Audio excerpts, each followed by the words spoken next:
মানুষ মাত্রই ভুল করে, মানুষ মাত্রই গুনাহ করে। প্রিয় নবীজি সাল্লাল্লাহু আলাইহি ওয়াসাল্লাম বলেছেন, প্রত্যেক আদম সন্তানই ভুলকারী, আর ভুলকারীদের মধ্যে সর্বোত্তম হলো তারাই যারা তওবা করে। মূলত এই হাদিসের মধ্যে আল্লাহ রাব্বুল আলামিনের অসীম রহমতের একটা চিত্র ফুটে উঠেছে,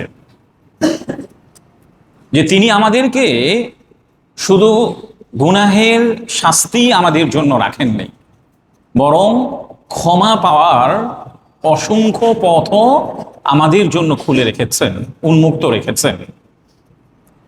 আমরা যখনই গুনাহ করি, আমাদের মনের মধ্যে একটি অনুশোচনা বোধ কাজ করে, একটা ভার আমাদের বুকের মধ্যে চেপে বসে।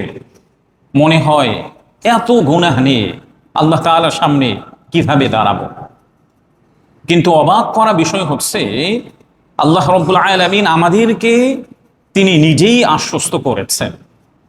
আল্লাহ রাব্বুল আলামিন আমাদেরকে তিনি নিজেই আশ্বস্ত করেছেন।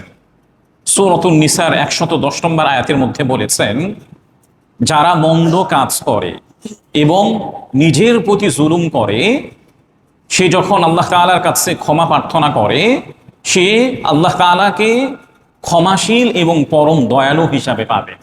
সুবহানাল্লাহ। যারা মন্দ কাজ করে এবং নিজের প্রতি জুলুম করে, তারা যদি আল্লাহ তাআলার কাছে ক্ষমা প্রার্থনা করে, আল্লাহ তাআলাকে অবশ্যই ক্ষমাশীল এবং পরম দয়ালু হিসাবে পাবে। সুবহানাল্লাহ। কতটা আশাব্যঞ্জক একটি আয়াত, কতটা আশাব্যঞ্জক একটি আয়াত। এই আয়াতের দিকে আপনি চিন্তা করলেই এই বিষয়টি পেয়ে যাবেন।